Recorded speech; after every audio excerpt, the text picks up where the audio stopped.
Hey, it's great to be with you again today. Today we're going to talk about narcissistic personality disorder. So we're going to talk about what is narcissistic personality disorder and how can you tell when it's playing out in your relationship. So stay tuned.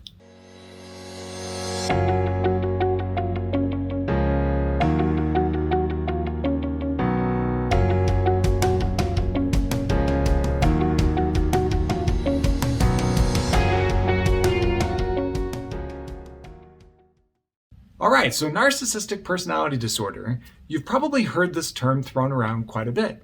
It seems to be one of the hot terms that people are referring to a lot lately, and it seems as though there's more narcissistic personalities in the world than there ever has been before.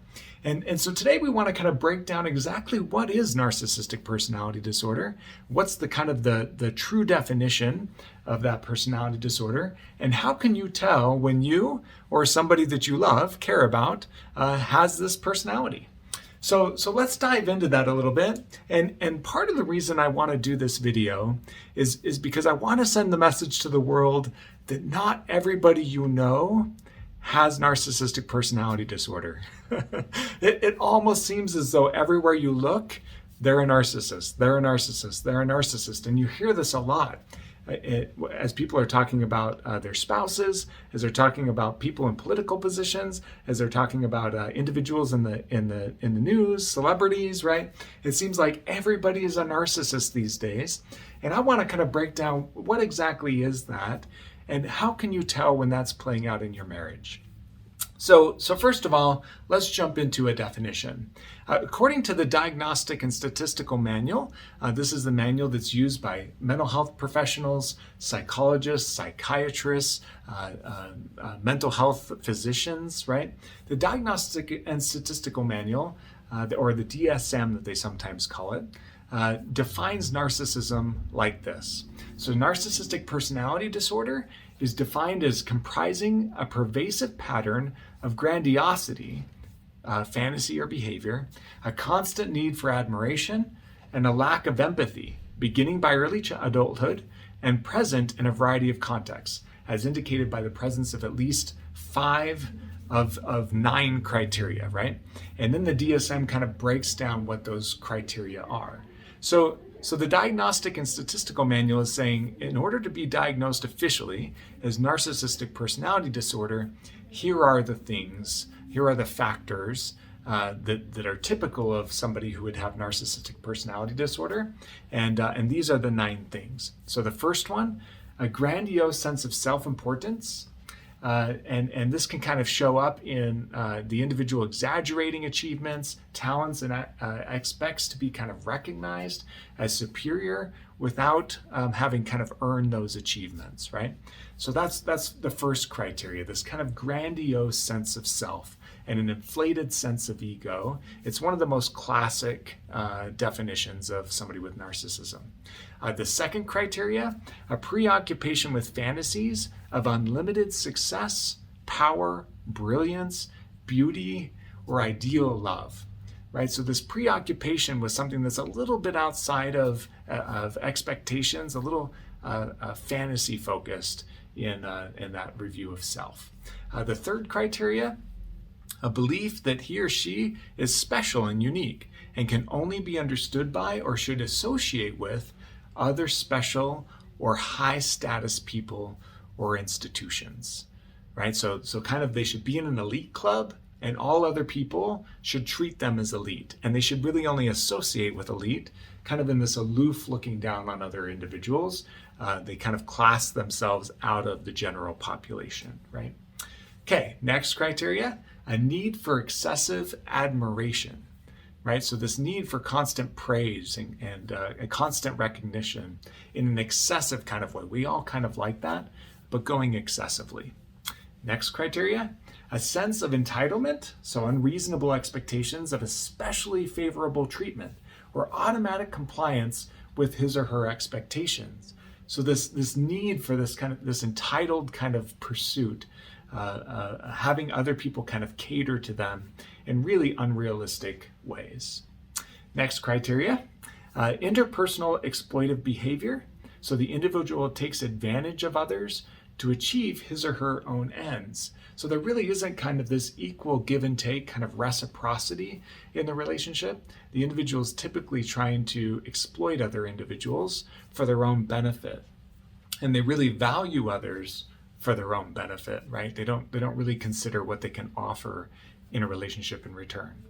Okay, next criteria, a lack of empathy. So this unwillingness to recognize or identify with the feelings and the needs of other individuals, right? So this empathy being missing, this ability to kind of put myself in another person's shoes, to feel from another person's experience, right? To look from another person's lens, that's very hard and probably absent for a narcissistic person.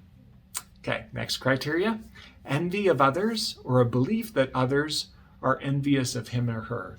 So you'll see this envy of others when a narcissistic individual perceives another person as having higher status than themselves, right? If they look at another person and they notice that the individual has more praise, or they have more accolades, they have more achievements, they're getting more attention, they'll kind of have envy for this individual that they want for themselves. And then they'll start to work toward achieving the same status as that person. And as they grow in status, they kind of look down on other people and are almost even suspicious of other people of envying them, right? They'll just assume that others must be envious of them because they've achieved these lofty states, right? So that's a little bit what that criteria is talking about. And then the final one, so a demonstration of arrogant and haughty behaviors or attitudes, right?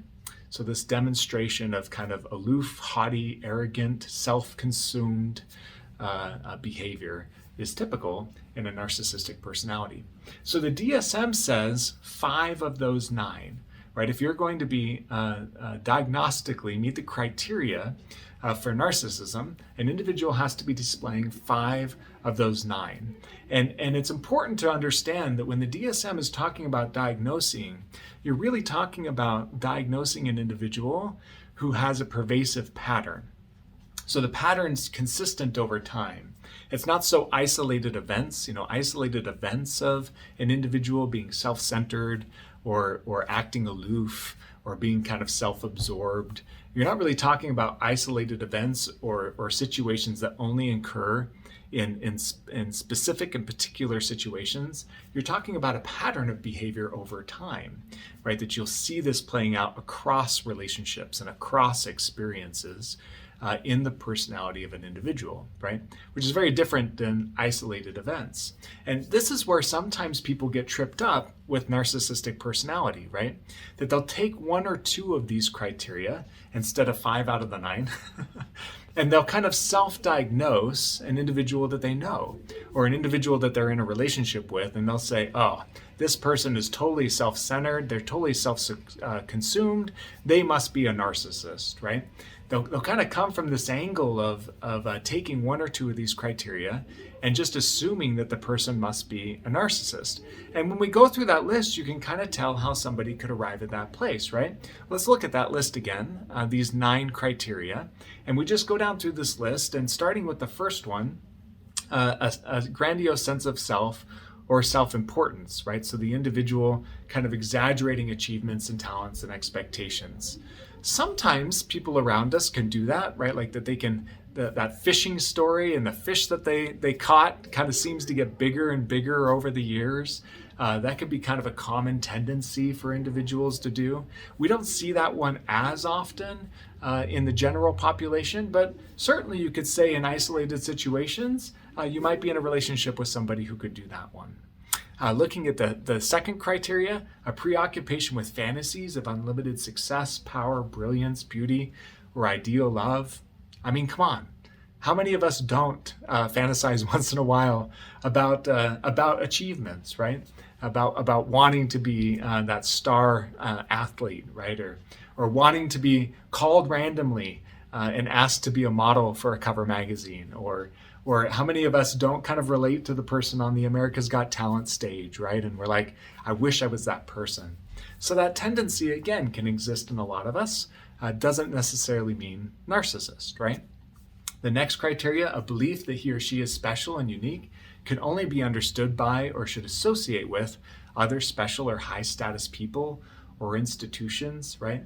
A lot of us have kind of fantasies of grandeur a little bit that way, that we wish we were kind of in an it crowd. Maybe we want to get into an it crowd. And so tendencies, again, we can kind of relate to in an individual.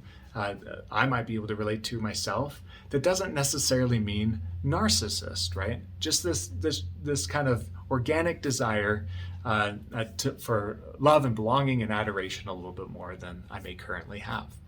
Looking at the next criteria, a need for excessive admiration, right? And this excessive term becomes very important. This excessive admiration, more than the average person requires admiration. This person kind of has like a bottomless cup, needs to constantly have flowing through them admiration of other people, can't really hold self-value really well on their own. It needs to be fed constantly by others, right? And certainly a lot of us enjoy that. A lot of us like praise. Words of affirmation is one of the biggest, most common languages of love in relationships. So the idea that a person wants admiration, is seeking kind of the adoration of others, isn't by itself alarming, but it's that excessive principle that really starts to set a narcissistic person apart. Looking at the next one, a sense of entitlement, so an unreasonable expectation of favorable treatment or automatic compliance. Most couples that I work with have kind of a dominant player in the relationship that want their partner to cater to them. We sometimes call that kind of the individual that's a little bit more on the dominant or controlling side, and they might be matched up with somebody that's a little bit more on the passive side of things, right? And so the fact that somebody likes things to be catered their way doesn't necessarily make them a narcissist. That might just make them an opinionated person that might need to work on making room for another individual. But it is one of the tendencies of a narcissist in excess, right? Like where they really have a difficult time making room for anybody else and really demands and requires this type of catering, right? So the exploitive one is the next one, right? The interpersonally exploitive behavior, that they take advantage of others to achieve their own ends, their own means. This can get really destructive in relationships, and it is kind of a defining characteristic that starts to make you scratch your head a little bit, like, could I be interacting with a narcissist in this way? When they become exploitive of others, right? It seems that they're using others and don't really think about or offer their own contribution to the relationships. That can be a really devastating one. Some of us can find ourselves in those places. You can see this one a lot in the business world, where individuals will kind of create and form relationships, hoping that they can maybe not take advantage of, but certainly use the status and the network of another person for their own personal gain. Doesn't necessarily make somebody a narcissist, but in excess, you could see how that could lead to a narcissistic tendency, right? All right, so the next one, a lack of empathy. So this unwillingness to recognize or identify with the feelings and needs of others. This one couples complain about a lot. When I talk with couples and they're thinking they might be, their spouse, their partner might be a narcissist, this is one that they highlight a lot, this lack of empathy one. And I'm going to come back to this one because that one's particularly important for us to talk about a little bit. There's sometimes other explanations for why that lack of empathy is happening. The envy of others, or a belief that others are envious of him or her. You'll also see this one playing out in couples relationships sometimes, that couples will talk about this one, that they'll be envious of other individuals and other relationships, right? It might even lead to emotional affairs, sometimes could lead to a physical affair. It doesn't necessarily mean a narcissist. There can be more playing out in this category as well, that sometimes couples don't recognize. And then the last one, a demonstration of arrogant and haughty behaviors or attitudes. And I don't know any couple who's had some conflict in their relationship that doesn't feel like that their partner is arrogant. At some point in these conflicts, right? Because we're not agreeing, we're not seeing eye to eye. And as a result of that, it can lead to me feeling like you don't have empathy for me, you don't understand me, you wish you were with somebody else, right? Like you feel like I should just cater to you, right? That you're not making space for me, you're not making room for me, you're being self-centered. These are complaints that a lot of couples talk about in their relationships. And they'll kind of stack these up together, right? This self-centeredness and this focus on appeasing their own needs, their lack of empathy for their partner, right? The way in which they'll start to envy and even pursue things outside of the relationship. They'll kind of stack these things up and they'll say, this person must be a narcissist, right? And if I'm in a relationship with a narcissist and you read the literature doesn't sound very hopeful about your future with that narcissist, right? The literature says that a personality disorder typically comes around early in the adulthood of an individual and will follow them through most of their life.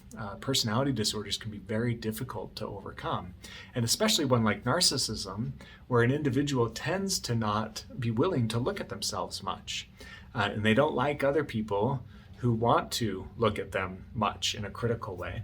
They're more drawn to individuals who will promote them, reassure them, build them up, right? They're not really interested in finding out about imperfections or areas to grow, right? So it can kind of feel like a death sentence if you're not careful, if you unofficially diagnose your spouse as a narcissist, right? It can kind of feel like a relational death sentence, right? Because if my spouse is a narcissist, it means maybe that they're not going to have the capacity to ever really honor me, cherish me, love me. They're not going to have the capacity to feel self-esteem for me, build my self-esteem, or to feel empathy for me, right? Like they're not going to be in a situation that they're going to care about or consider me, make room for me in the relationship, tend to my needs, right? They're going to be self-centered, self-focused, right? And maybe even discard me along the way. And so I'm always careful to talk with couples about not being too quick to decide that their spouse is a narcissist. Instead, we want to dig a little bit deeper. And by the way, nobody who hasn't had the training to do a formal diagnosis should be diagnosing anybody a narcissist, right?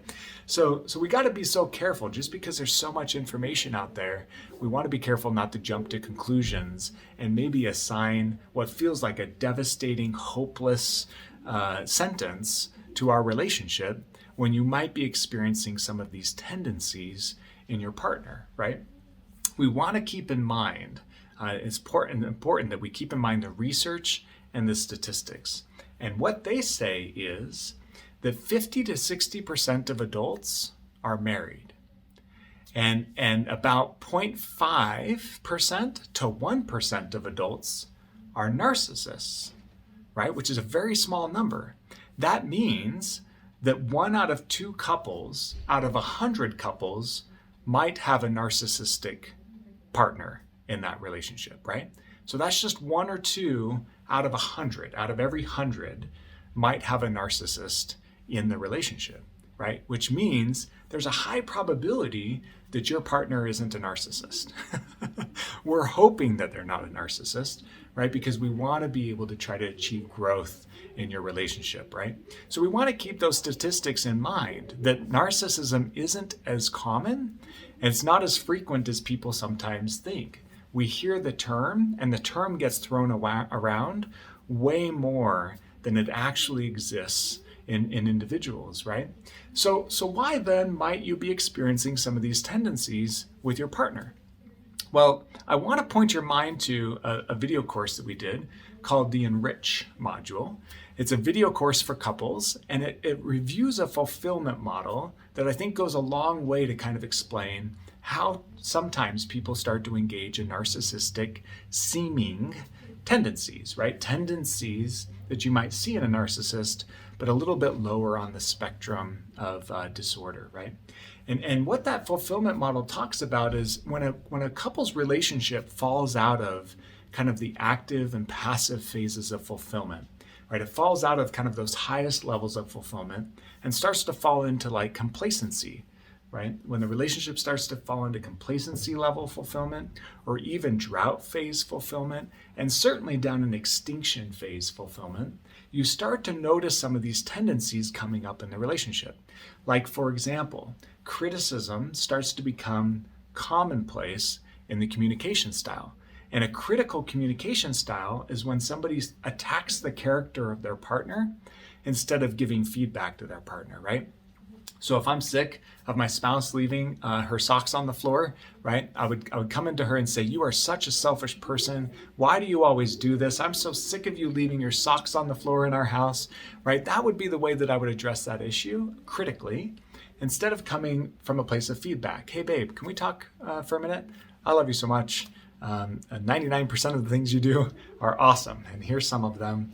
I'm really struggling with the socks. Can we talk about the socks, and maybe we can work on the socks, making it into the the laundry basket instead of being left on the floor," right? That's talking without criticism. So when couples start to get into this place of complacency in their relationship, this is when it begins. Or even if they're starting to go through a drought in their relationship, this critical communication style becomes common. And it can feel a lot like the way a narcissist might talk sometimes, right? Overly critical of their spouse, putting their spouse down, maybe even debasing their spouse, or making themselves aloof to their spouse, right? So that's one piece. The other thing that you'll start to notice when fulfillment starts to fall off in a relationship is defensiveness. And defensiveness can also seem a little bit like a narcissistic tendency, right? The aloof tendency, the tendency to lack feedback and to go aloof of another person, right? So defensiveness happens when I'm perceiving attacks in the relationship and I'm perceiving that my spouse isn't really highly engaged with love with me anymore. When they try to talk with me or work out a conflict with me, it's easy for me to go defensive, right? I don't want to listen to what they say. Instead, I want to contradict what they say. I want to deflect what they say. I want to form my own argument back about what they're saying. Defensiveness is very common in relationships, so is criticism, right? And because these are very common in relationships, many times people think that they must be with a narcissist, right? Because they lack empathy for what I'm trying to say. They won't even consider it. They stay so focused on their experience that they won't even look at mine. And certainly that can sound like some of the tendencies of a narcissist, even though it's probably more defensiveness than anything that you might be experiencing. And it's very common in a couple's relationship who's struggling in this complacency phase fulfillment. A final one that you'll sometimes see is contempt. And contempt is when you start to see your partner as adversarial to you because you're so disconnected in love in the relationship. And contempt can definitely feel like some of these narcissistic tendencies. And really, usually, in most couples, the contempt is coming out of hurt. It's coming out of pain. It's coming out of a longing for my spouse, and that longing feeling unmet for so long that I start to now feel hurt by that longing for connection being unmet, and maybe feeling like my spouse just wants to criticize me, and they just constantly become defensive when I try to talk to them about things.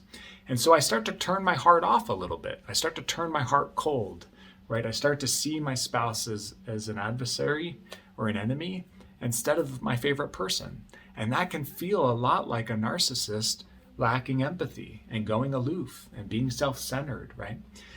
So some of these things that you might experience in a relationship, that many, many couples experience in a relationship. In fact, I would dare say at least 50% of couples are going to run into these complacency issues in their relationship, drought phases in their relationship, and the communication styles that are critical, defensive, contemptuous, maybe even some stonewalling in their relationship. They're going to run into some of these things.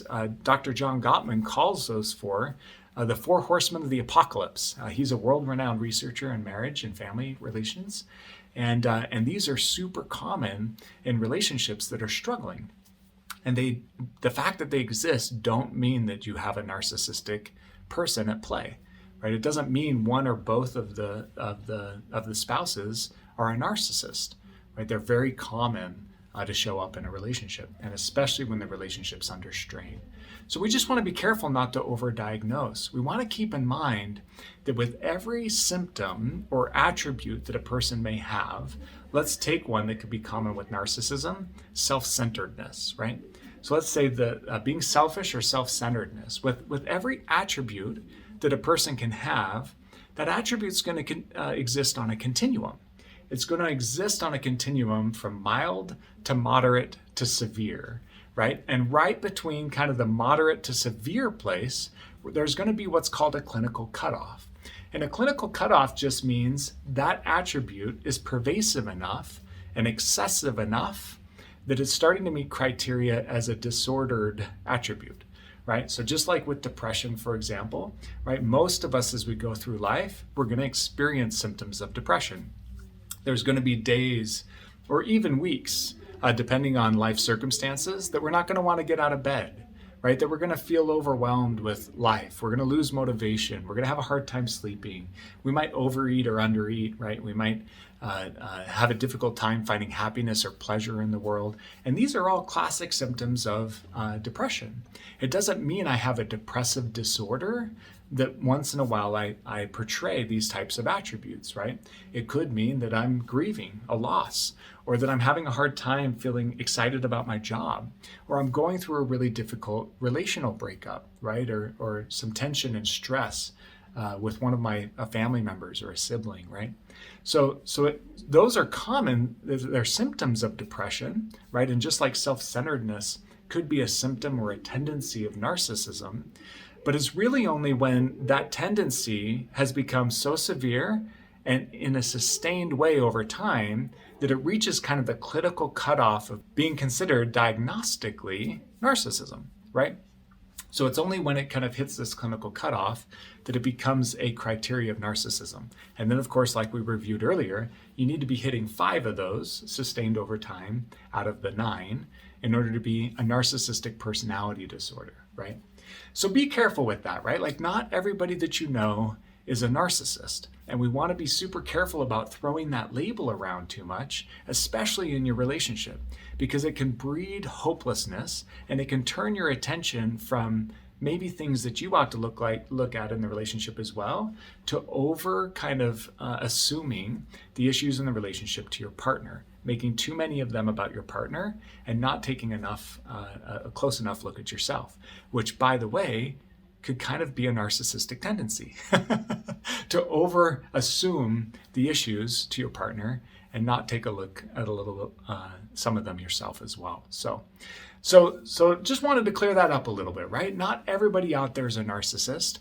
I hope reviewing this criteria is helpful to you. Again, I'm not diagnosing anybody in this video, and I encourage you not to go out and diagnose anybody either. If there's a real concern that there might be a narcissist in your world, one of the best things you could do is get connected with a clinical psychologist. And they have a whole battery of tests that they could run with the individual, and you could find out for sure if that's the case. But my hope is in watching this video, you might open your mind a little bit to the idea that sometimes tendencies exist that are common with a narcissist that maybe are also common for many of us to experience on the spectrum of symptoms, right? All of us, none of us are perfect. All of us can be self-centered at times. All of us can lack empathy at times. All of us can kind of focus on our own wants and kind of building our own experience, especially if we're at odds in our marriage. Right? If our marriage is lacking fulfillment and we're kind of butting heads, those tendencies are very common for couples who are in conflict. So let's not jump to narcissism too quickly. Let's get connected with some good, honest help, and let's see if we can't grow your relationship to a better place. That's what we're all about here at Renew Relationship Counseling, and I'm grateful to be able to share this video with you today. I hope you like it. I hope you subscribe to our channel, share this information with others who might benefit from this video, and we really look forward to being with you again soon.